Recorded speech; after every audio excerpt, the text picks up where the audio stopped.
नमस्कार दोस्तों। आज इस वीडियो के अंदर मैं आपको एक इंपॉर्टेंट जानकारी बताने वाला हूं। रिसेंटली 15 अक्टूबर 2024 को बार काउंसिल ऑफ इंडिया ने अपना एक ऑफिशियल नोटिफिकेशन जारी कर जितने भी अपने यंग एडवोकेट्स हैं जो अपना प्रैक्टिस कर रहे हैं, साथ साथ स्ट्रगल भी कर रहे हैं, जितने भी यंग एडवोकेट्स हैं जो अपनी वकालत के पेशे में आने वाले हैं, तो उनके लिए एक अपना इंफॉर्मेशन यहाँ पे आपके सामने पेश करी है। और आपने बतेरी जगह पे शायद अपना अपडेट्स देखी भी होंगी, बट यहाँ पे क्लैरिटी नहीं है कि एक्चुअल में बार काउंसिल ऑफ इंडिया अपना इस सर्कुलर के अंदर कहना क्या चाह रहे हैं। और जो स्टाइपेंड यहाँ पे जूनियर एडवोकेट्स को दिया जाएगा और अर्बन एडवोकेट्स को दिया जाएगा, रूरल एरियाज को दिया जाएगा, इसमें 20,000 रुपए स्टाइपेंड, 15,000 रुपए स्टाइपेंड की ये जो बात करी जा रही है, ये आखिरकार देगा कौन, कैसे यहां पे प्रोसेस बनाया गया है। तो आज इस वीडियो के अंदर मैं आपको कंप्लीट जानकारी A to Z आपको बताने वाला हूं। तो पूरी वीडियो आप शुरू से लेकर अंत तक जरूर देखिएगा। साथ में वीडियो को लाइक करे बिना बिल्कुल मत जाइएगा और अपने करीबी दोस्तों को वीडियो को शेयर करके सभी लोगों को अवेयरनेस के तौर पे बार काउंसिल ऑफ इंडिया की नई नोटिफिकेशन जरूर बताइएगा। चलो अब हम मुद्दे की बात करते हैं। अगर मैं आपको बेसिक बात बताऊं तो यहाँ पे बार काउंसिल ऑफ इंडिया ने सारी की सारी हमारे देश के अंदर जितनी भी स्टेट बार काउंसिल्स हैं, जितने भी हमारी बार एसोसिएशंस हैं, सबको यहाँ पे अपना नोटिफिकेशन जारी करते हुए एक जिम्मेदारी सौंपी है। अगर मैं सीधे शब्दों में बात करूं तो बार काउंसिल ने अपना सारा का सारा काम जो है ना, वो अपने जो सर पे काम जो होता है, अपने सर पे जो जिम्मेदारी होती है, वो अपने सर पे ना लेकर जितने भी सीनियर एडवोकेट्स हैं, जितने भी प्रैक्टिसिंग एडवोकेट्स हैं, जितने भी लॉ फर्म्स हैं, उनके ऊपर सारी जिम्मेदारी छोड़ दी है कि अब सीनियर एडवोकेट्स और अपना लॉ फर्म्स, इनकी जिम्मेदारी है कि ये जो है स्टाइपेंड देंगे। हमारा इससे कोई मतलब नहीं है। बार काउंसिल ऑफ इंडिया ने साफ तौर पे ये अपनी बात बोली है। अगर मैं ये 3 पेज का अपना सर्कुलर है, आप अगर ये चेक करोगे ना, ये देखो 3 पेज का सर्कुलर है। अब इस सर्कुलर के अंदर मुद्दे की बात मैं आपको बताना चाहूंगा। सबसे पहले बात यहां पे बोला है कि अगर कोई भी अपना जूनियर एडवोकेट होगा और वो अपना प्रैक्टिस करने के लिए आएगा, तो उसको आप सभी लोगों इस बात के गवाह हो कि आप सभी लोग ये बात जानते हो कि जो भी कोई जूनियर एडवोकेट अपना प्रैक्टिस करने आएगा तो उसे स्टार्टिंग में कोई पैसा नहीं मिलेगा, स्टार्टिंग में कोई कमाई नहीं होगी, एक्सेट्रा एक्सेट्रा। अगर आप वकालत के पेशे को अंदर आना चाहते हो, आपको स्टार्टिंग में अपने 3 या 4 साल अपने देने पड़ेंगे, काम सीखना पड़ेगा, कहां पे कैसे केस फाइल होता है, कहां पे कैसे आर्गुमेंट करने होते हैं, ड्राफ्टिंग का काम कैसे करना होता है, रिसर्च वर्क कैसे करना होता है, केस लॉज हमें कैसे अपने रिसर्च करके अपने पर्टिकुलर केस के दौरान कोट करने पड़ते हैं, क्रॉस एग्जामिनेशन कैसे किया जाता है, और सारी मुद्दे की बात यह है क्लाइंट कैसे बनाने होते हैं, रिलेशन कैसे बनाने होते हैं, और एक्सेट्रा एक्सेट्रा। ये सारी चीजें सीखने में आपके 3 या 4 साल तो बीत जाएंगे।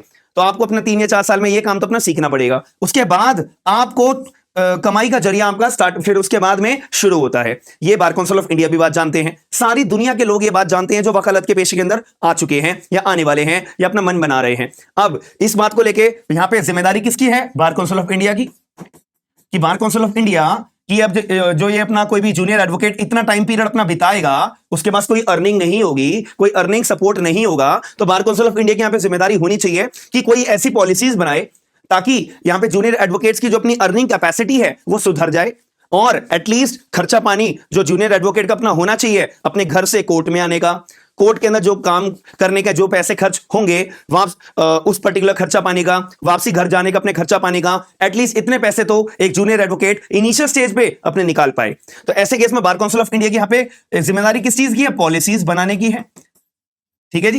इनफैक्ट यहां पे बार काउंसिल ऑफ इंडिया की पॉलिसीज बनाने की जिम्मेदारी भी है, और साथ साथ कोई ऐसे स्टाइपेंड स्कीम्स भी निकाले, इसकी भी अपनी जिम्मेदारी है। तो ये अपनी जिम्मेदारी को बार काउंसिल ऑफ इंडिया ने अब याद आया कि हाँ भाई हमारी एक जिम्मेदारी है, और अपनी जिम्मेदारी के वो निभाते दौरान बार काउंसिल ऑफ इंडिया ने 3 पेज का अपना ये सर्कुलर जारी करा है। अब सर्कुलर भी बार काउंसिल ऑफ इंडिया ने जिम्मेदारी इनको खुद को नहीं पता लगी, बल्कि दिल्ली हाईकोर्ट ने यहाँ पे ऑर्डर करा बार काउंसिल ऑफ इंडिया को, मद्रास हाईकोर्ट ने बार काउंसिल ऑफ इंडिया को ऑर्डर करा कि आप कुछ ऐसी पॉलिसीज बनाइए, क्योंकि यंग एडवोकेट्स जो हैं, जूनियर एडवोकेट्स जो हैं, उनकी हालत बहुत बदतर होती जा रही है, तो उनकी हालत को सुधारने के लिए आप कोई पॉलिसीज बनाइए। तब जाके बार काउंसिल ऑफ इंडिया ने अपना ये सर्कुलर जारी करा है। इस सर्कुलर में साफ तौर पर एक बात बोली है कि अब अगर कोई जूनियर एडवोकेट है तो अब अपना वो काम सीखने के लिए कहीं ना कहीं तो अपना काम करेगा ना भाई, कहीं ना कहीं तो काम सीखने के लिए किसी एडवोकेट के पास जाएगा।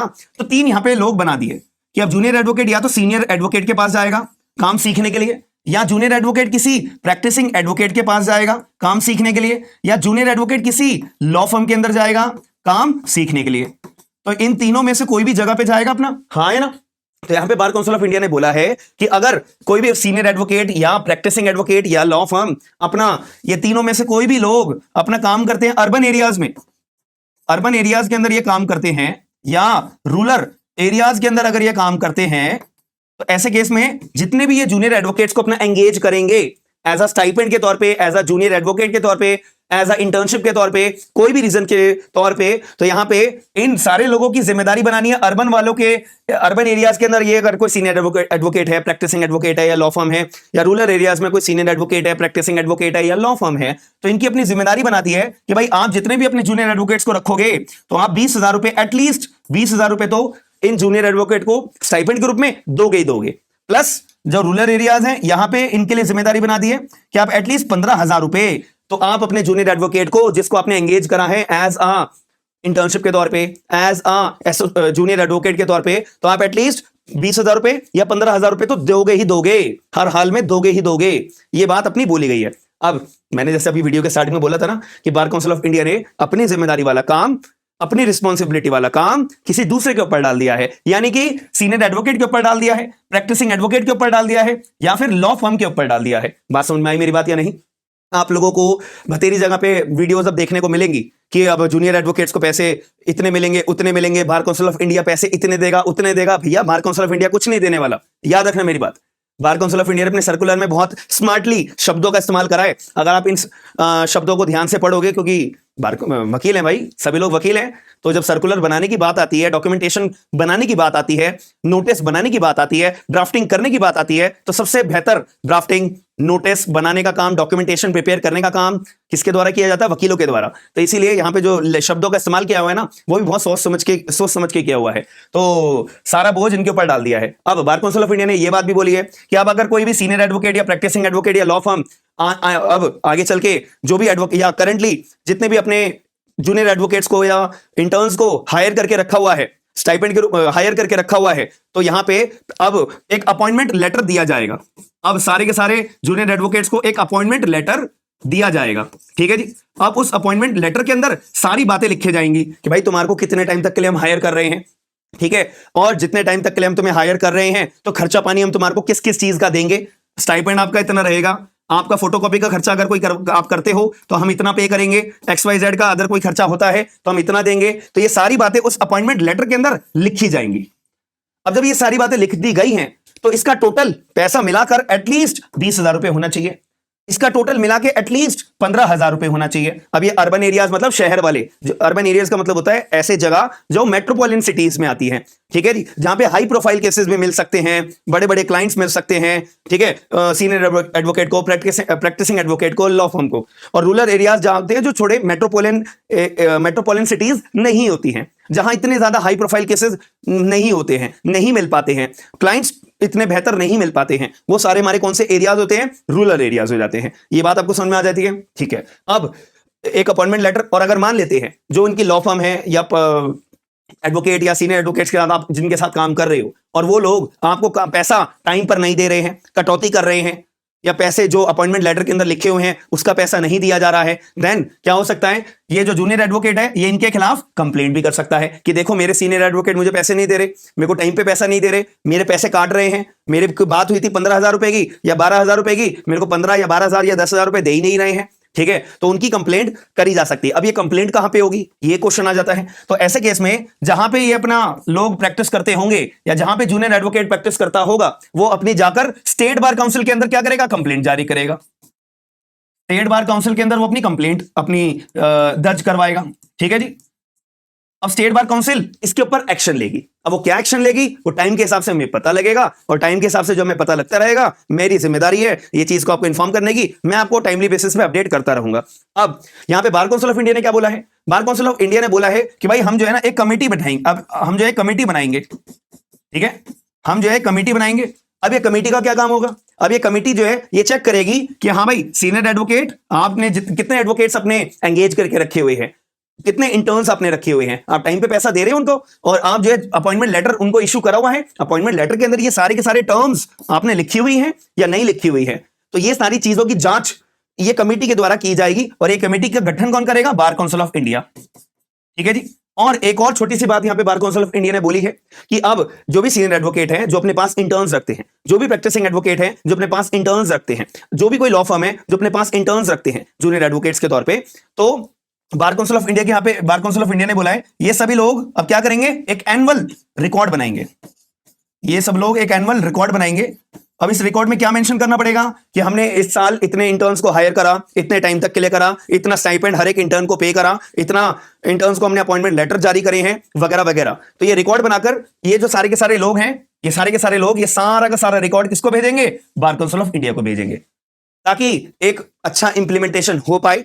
और जो बार काउंसिल ऑफ इंडिया की एक रिस्पॉन्सिबिलिटी है कि जूनियर एडवोकेट्स के फाइनेंशियल पोजीशन को सुधारने के लिए वो एक पॉलिसीज बनाई जाए, एक सिस्टमेटिक काम अपना जारी किया जा सके, उसके लिए पॉलिसीज बनाई जाए। तो वो बार काउंसिल ऑफ इंडिया ने अपना काम निभाया है। अब आप लोग मुझे अपना कमेंट बॉक्स के अंदर सजेशन बताइएगा कि ये जो बार काउंसिल ऑफ इंडिया ने अपना काम किया है, ये सारा का सारा प्रोसेस अपना जारी करा है, ये कितना बेहतर है, कितना इसमें चेंजेस होने की संभावना है, और आपको क्या लगता है कि बार काउंसिल ऑफ इंडिया को और क्या क्या चेंज अपने पर्टिकुलर जो ये फ्रेमवर्क करा है इसमें चेंज लाने चाहिए? आपका क्या मानना है एक बार चैट बॉक्स के अंदर बताइएगा, कमेंट बॉक्स के अंदर जरूर बताइएगा। प्लस इस सर्कुलर को पूरा डिटेल में पढ़ने के बाद में ये सारी की सारी बातें निकल कर आई हैं, इससे बाहर एक भी चीज नहीं बोली गई है। प्लस जो 20,000 रुपए पे करे जाएंगे वो बार काउंसिल ऑफ इंडिया पे नहीं करेगा। मैं आपको एक क्लियर शब्दों में पहले भी बता चुका हूं, अब भी बता रहा हूं, इन लोगों के ऊपर जिम्मेदारी है। जो 15,000 रुपए रूरल एरियाज को अंदर पे करने की बात जो करी जा रही है वो बार काउंसिल ऑफ इंडिया या कोई भी स्टेट बार काउंसिल या कोई भी बार एसोसिएशन पे नहीं करेगा। ये किसकी जिम्मेदारी है? इन लोगों की यहाँ पे बताई हुई है। तो आपको ये वीडियो के अंदर जो मैंने जानकारी प्रोवाइड कराई है, आई होप आपको समझ में आई होगी।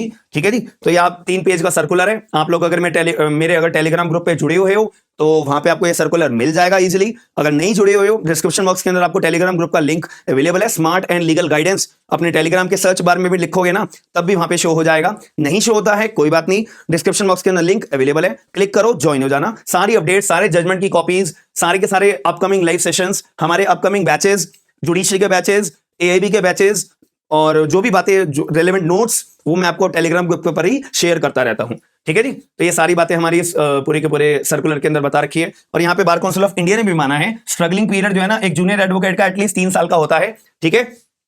और एटलीस्ट 3 साल तक तो वो जूनियर एडवोकेट किसी के पास एज अ जूनियर एडवोकेट बनकर ही रहता है। 3 सालों के बाद देखा जाता है कि हाँ इसके पास क्लाइंट अच्छे हैं, कनेक्शन इसके अच्छे हैं, काम धंधा इसे अच्छे से आता है, एक्सपीरियंस इसका कैसा है, उसके बेसिस पे फिर आगे पोस्ट बढ़ती है। समझ में आ गई मेरी बात? चलिए।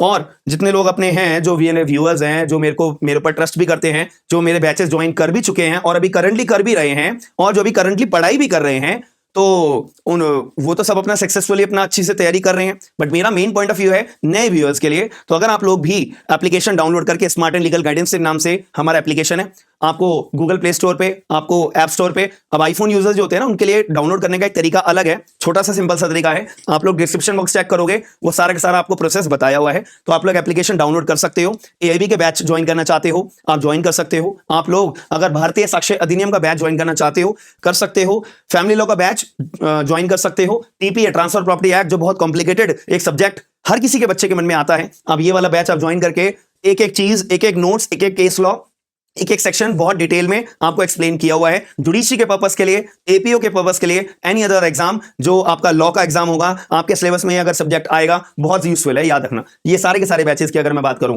कॉन्स्टिट्यूशन का बैच, और अभी कुछ दिन में, कुछ 10-15 दिन के अंदर अंदर हम एक नया बैच भी लेकर आने वाले हैं, भारतीय नागरिक सुरक्षा संहिता, शॉर्ट फॉर्म BNSS, नया CRPC, जो लाइफ चेंजिंग एक सब्जेक्ट है। तो अगर आप लोग ज्वाइन करना चाहते हो तो एप्लीकेशन डाउनलोड जरूर करिएगा। और फाइनली ये बार काउंसिल के नए सर्कुलर से आपका क्या मानना है कमेंट बॉक्स के अंदर जरूर बताइएगा। बाकी मिलते हैं नेक्स्ट वीडियो के अंदर। थैंक यू, धन्यवाद।